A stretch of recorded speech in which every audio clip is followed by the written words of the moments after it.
नमस्कार।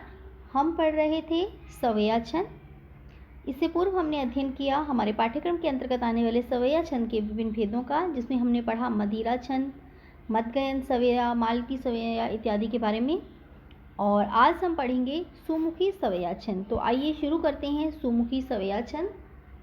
जैसा कि स्पष्ट हो रहा है कि यह छंद 7 जगन और उसी के साथ लघु और गुरु से मिलने से बनता है।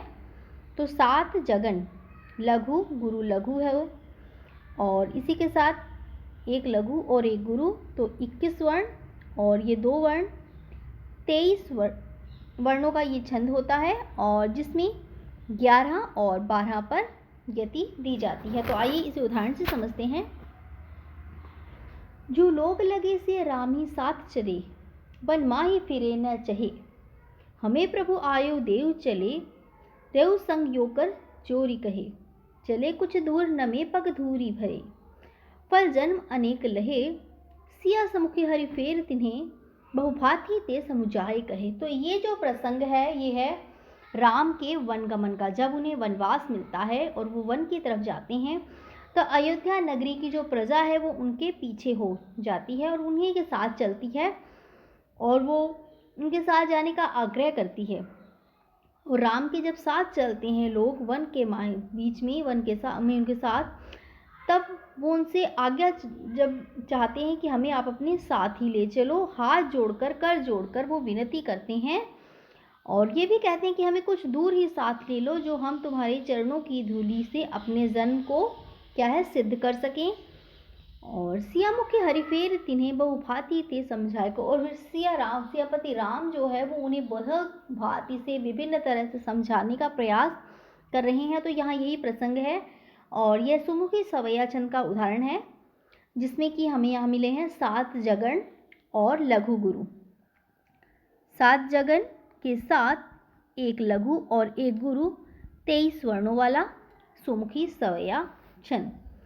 7 जगन में लघु गुरु लघु, लघु गुरु लघु, तो 1 जगन, 2, 3, 4, 5, 6 और ये 7 जगन हो गए यहाँ तक, और ये हो गया लघु और गुरु। इसी प्रकार से अगली पंक्ति 1 जगन, 2 जगन, 3 जगन, 4, 5, 6 और 7 जगन और अंत में है लघु गुरु लघु गुरु लघु गुरु। तो यहाँ तक है 7 जगन और लघु और गुरु का क्रम सुमुखी सवैया छंद। अन्य उदाहरण है विसारी दियो जब ते ब्रज को हरि मद समीर जलावती है। जब से श्री कृष्ण ने हमें भुला दिया है तो ये ब्रज भूमि की जो मंद मंद शीतल हवा है, समीर है, वो भी हमें अग्नि के समान जला रही है। तो यहाँ ये प्रसंग है कृष्ण की स्मृति में कि कृष्ण ब्रज भूमि को छोड़कर चले गए हैं और उनके अभाव में ये ब्रज की भूमि कैसी हो गई है। न शीत लगे तन को मन को, यह शीत सदा भरमावती है। और जो शीतल हवा है वो मन को और तन को दोनों को जलाने वाली है। अधीर भयो, और मन अधीर हो गया है, अशांत हो गया है। शीघ्रा ब्रज व्याकुल, सारा ब्रज जो है व्याकुल हो चुका है। धीरे न को धरावती, और कोई भी धैर्य धारण नहीं कर पा रहा है। कि लौटी चलो हरि गोकुल को, शीघ्री ब्रज भूमि बुलावती है। हे गोकुल के कृष्ण, तुम वापस से लौटकर ब्रजभूमि को चलो, पूरी ब्रजभूमि वहाँ के लोग तुम्हें बुला रहे हैं। और सुमुखी सवैया छंद का ये उदाहरण है जहाँ पर 7 जगन और एक लघु गुरु है। जगन के अंतर्गत होता है लघु गुरु लघु और अंत में लघु और गुरु। तो 1 जगन, 2 जगन, 3 जगन, 4 जगन, 5 जगन, 6 और ये 7 जगन हो चुके और यहाँ पर है लघु और गुरु। इसी तरह इस पूरे पद में यही है कि 7 जगन और अंत में लघु गुरु और लघु गुरु है। 1 जगन, 2, 3, 4, 5, 6 और ये 7 जगन। इस प्रकार से सुमुखी सवैया छंद 7 जगन और लघु गुरु से मिलकर बनता है। आइए अन्य उदाहरण देखते हैं इसका। घरों घर मंदिर जोत जले, जग हाँ नवरात मनावत है। चले थर सेव हुकुम धुपन, मादर ढोल बजावत है। दिखे बगिया बड़ सुखर माँ, दिन रात बढ़े लहरावत है। परे पैया जग हाँ मैया, तुम्हें जस ला सब गावत है। तो यहाँ पर नवरात्रा का प्रसंग है। ये नवरात्रा में घर घर में मंदिर में माता की जोत जलती है, नवरात्रे मनाए जाते हैं, सभी उनका पूजन करते हैं, ढोल बजते हैं और बगिया बनाई जाती है। दिन रात क्या है, माता का ही स्मरण होता है। तो यहाँ पर ये नवरात्रा का प्रसंग दिया गया है इसमें। और सुमुखी सवैया छंद है जिसमें 7 जगन और लघु गुरु। 7 जगन में लघु गुरु लघु का क्रम, लघु गुरु लघु, लघु गुरु लघु, लघु गुरु लघु, लघु गुरु लघु, लघु गुरु लघु, लघु गुरु लघु और अंत में लघु और गुरु। तो ये है सुमुखी सवैया छंद जिसमें 7 जगन और अंत में लघु और गुरु। तो ये देखिए 7 जगन यहाँ हो चुके हैं और अंत में है लघु गुरु। लघु गुरु यहाँ पर हमें मिल रहा है।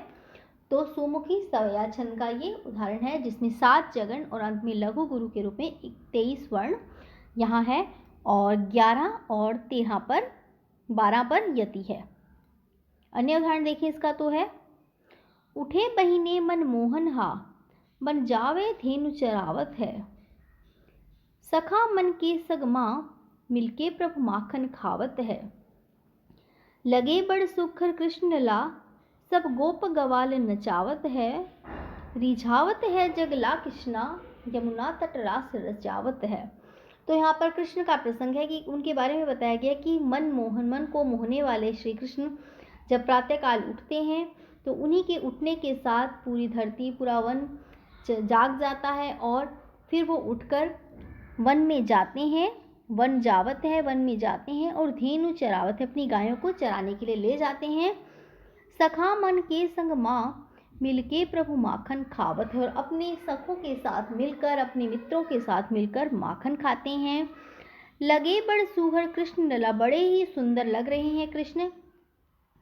सब गोप गवाल नचावत है, और उनकी बांसुरी की तान पर सभी गोपियां और गवाले नाचने लगते हैं। रिझावत है जगला कृष्णा, और सभी को वो रिझा रहे हैं, आकर्षित कर रहे हैं। यमुना तट रास रचावत है, और यमुना तट के पर वो रास लीला करने वाले ऐसे कृष्ण हैं। तो ये कृष्ण का प्रसंग है और यहाँ पर सुमुखी सवैया छंद है जो कि 7 जगन और अंत में लघु गुरु से बना है। तो देखिए 1 जगन जिसमें लघु गुरु लघु, 2 जगन लघु गुरु लघु, 3 जगन लघु गुरु लघु, 4 जगन लघु गुरु लघु, 5 जगन लघु गुरु लघु, 6 जगन लघु गुरु लघु, 7 जगन लघु गुरु लघु और अंत में लघु और गुरु के क्रम से 23 वर्ण है यहाँ पर सुमुखी सवैया छंद। आगे की पंक्तियाँ भी यही है, 1 जगन, 2 जगन, 3 जगन, 4 जगन, 5, 6 और 7 जगन और अंत में लघु गुरु। अगली पंक्ति देखें तो 1 जगन, 2 जगन, 3 जगन, 4, 5, 6 और 7 जगन। तो यहाँ पर 7 जगन और अंत में लघु गुरु है सुमुखी सवैया छंद में। तो आज हमने पढ़ा सुमुखी सवैया छंद। एक अन्य उदाहरण और देखें हम इसका। ये नशे से संबंधित उदाहरण है। नशा हर नाश करे जिनकी, करथे नुकसान घलो धन को। बचाए नहीं धन दौलत ला, औ होए नशा बैरी तन के। बिके घर खेत सबो सुख जाए रहे, मनखो कगला बनके। रहे परिवार तको दुख माऊ, मान घटे दरुआ मन के। तो यहाँ पर नशे के बारे में बताया गया है इस प्रसंग में कि नशा नाश कर देता है, जिंदगी का, जीवन का नाश करने वाला है और सभी प्रकार से नुकसानदायक है। धन दौलत सब का नुकसान कर देता है। कुछ भी इससे शेष नहीं बचता। औ होए नशा बैरी तन का, और नशा जो है शरीर का भी बैरी है, शत्रु है। बिके घर खेत सभी सुख जाए, घर खेती सब कुछ नशे के कारण बिक जाता है, सभी सुख चले जाते हैं, कुछ भी नहीं रहता। और कंगला बन के कंगाली की स्थिति आ जाती है। और रहे परिवार तको दुख में, सारा परिवार क्या है, दुखी हो जाता है। अवमान घटे दरुआ मन के, और समाज में भी कोई मान सम्मान इज्जत नहीं रहती। तो यहाँ पर ये सुमुखी सवयचन है, जिसमें कि 7 जगन और अंत में लघु गुरु। जगन है लघु, गुरु लघु से मिलकर बनता है। 1 जगन, 2, 3, 4, 5, 6, 7 जगन और अंत में लघु गुरु। 1, 2, 3, 4, 5, 6 और 7 जगन और अंत में लघु गुरु। 1, 2, 3, 4, 5, 6 और 7 जगन अंत में लघु गुरु। तो ये है सुमुखी सवयचन का उदाहरण, जो 7 जगन और लघु गुरु से मिलकर बना है। आज हमने पढ़ा सुमुखी सवयचन, और इससे आगे की कक्षा में हमारे पाठ्यक्रम के अंतर्गत आने वाले अन्य छंदों का हम अध्ययन करेंगे। तब तक के लिए धन्यवाद।